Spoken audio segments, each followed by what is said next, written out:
Welcome to all the classic car enthusiasts. I just put up a video this morning. I went over to Grumman where they're painting the car, and it's, as you probably would have already seen, very pleased with the colour, looks real nice. Now we have to look at the interior, make sure that this beige is right. If not, I'll redo the interior as well to match it. Anyway, obviously I won't be picking it up until the end of next week. I'll go up there again probably Monday or Tuesday just to see how they're getting on with the wheels and the other bits and pieces, and start bringing a few things back before Amir comes on Friday. So I just wanted to go over now what I'm doing now. The rear subframe, as I said, is actually under this blanket. If I remember, I'll take you over there and show it to you, but you've seen it in other videos. It's all brand new. This is the original front subframe, and obviously they never rot because of the amount of oil that leaks from the A-series engine. They're always in good condition. It's always the rear ones that go. But this one's all been painted up. I'm going with the alloy spacers, no rubber on it, because it does give the steering more direct. People say it's a little noisier, but it's really not that significant.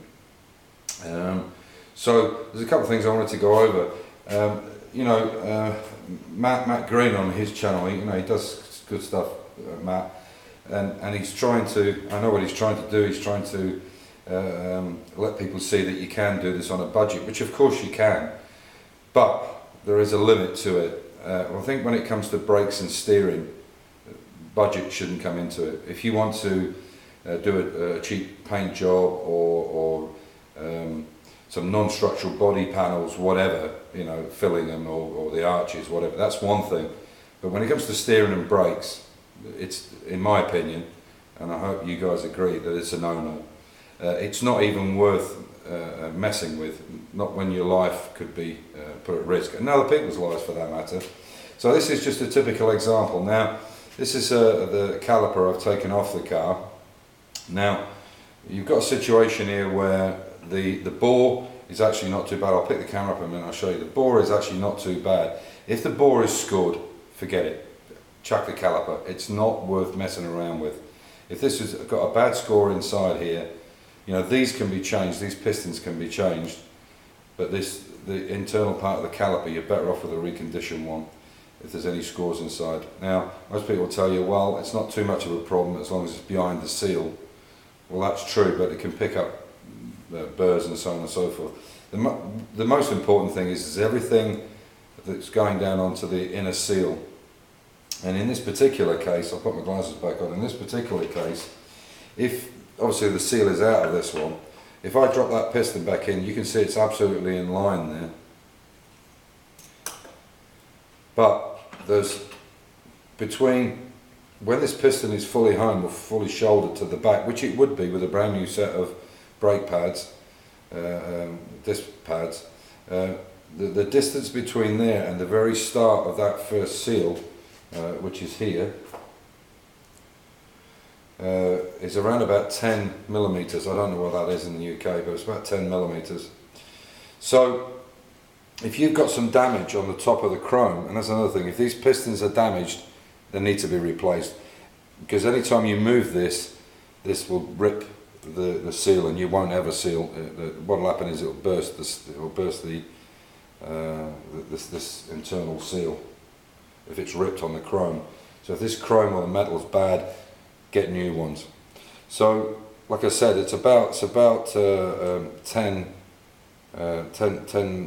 millimeters, and from the top of this down to the first part of the seal, as I say, is about 8 or 10 or 9 millimeters, whatever it is. So what you want to be checking is the piston. So you can see this one looks quite nice, and hopefully you can see it. And then you come around and there's a bit of damage there on the seal, you can see it's rough. So that one would probably just about pass muster for me. But when you look at the other piston in here, I'll try and clean it up. You can see that this one has got some very bad scoring on it. You can see it there. And that's at least, I'll just turn this back on, zero it. You can see that's at least 5, 6. In fact, where the scoring is, you can see how bad it is there, right on that piece there. I'll try and turn that It's not too hot. Oh, they're bloody hot, them lights. Excuse me a second. These are some old spotlights from an office my wife had.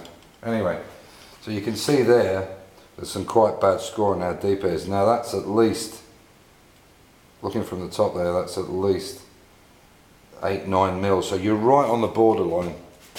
I mean, okay, when you press the brakes and you bleed them, this will come off the shoulder, of course it will. But depending on how the thickness of the pads are, the chances are this could catch the seal. So be very careful of that. So what I'm going to say to you now is, as I say, I congratulate Matt on his approach, and he's saying to guys, you know, that you have to do things on a budget, and I agree, people do. But when it's a set, when it comes to brakes and steering, don't mess with it. It's not even, you shouldn't even enter your head. So in a situation like this, I can buy new pistons, I can buy a seal kit. In this particular case, I've split the piston, and obviously there's O-rings inside them that have to be replaced, and obviously things like the bleed nipples and so on and so forth. Now I can buy a replacement completely finished and done for £65. So if you add all this up, there's one here in fact, this one I've actually done, I've downloaded, these are for 7.5 disc, and I've got 8.5 for the 13-inch wheel, and you can see there that is £65. It's one from Mini Spares, and that's complete, all done, put together. So the total value of everything that I would need just to get it back to just the caliper would be around about £36 per caliper. So you're talking about £29 of labour, what you've got left to what a brand new one will cost you. So, and this is after I put it on. So now I have to sandblast it, I have to clean it, dry it, paint it, check all the threads, re-clean all the threads, make sure there's no rust and dust inside there. And for £29 per side, I don't think it's worth it. I have to pay more to Amir to do it than what it's worth getting it brand new. So I'm not going to do that. I'll keep these as a backup. They're borderline, but what we can do is when we haven't got a lot of work on, this is the time when we can paint, sandblast and paint and whatever. But it's very, you know, it's very touch and go about the price. So what I would say to you is if you're not sure, get reconditioned on new ones. It's really not worth messing about, especially with the brakes. And again, with the steering. A couple of other little things.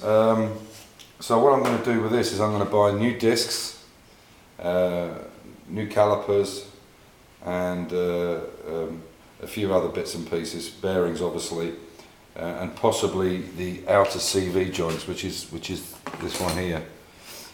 And the thing with the CV joint is when you go checking it, don't bother checking it in a straight line.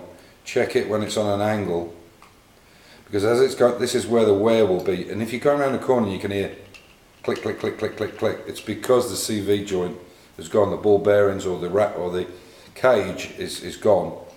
Now these are about £30 replacement.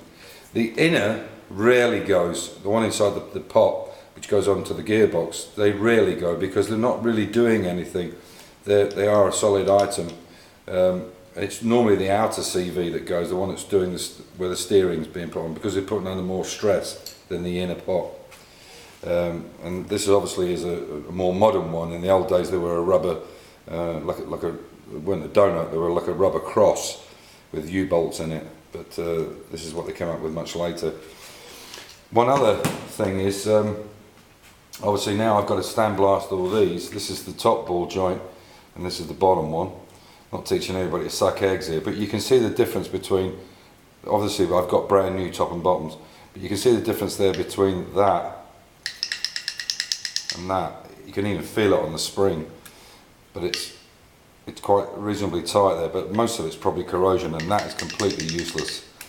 What you should be looking for, if you're worried about when you put these together, what you're looking for is something like this is perfect, a spring balance for fish or whatever. I don't fish, but that's why I got it. And what you do when you set these up is you can use this to pull. So for instance, obviously if I try to pull that there, there's nothing.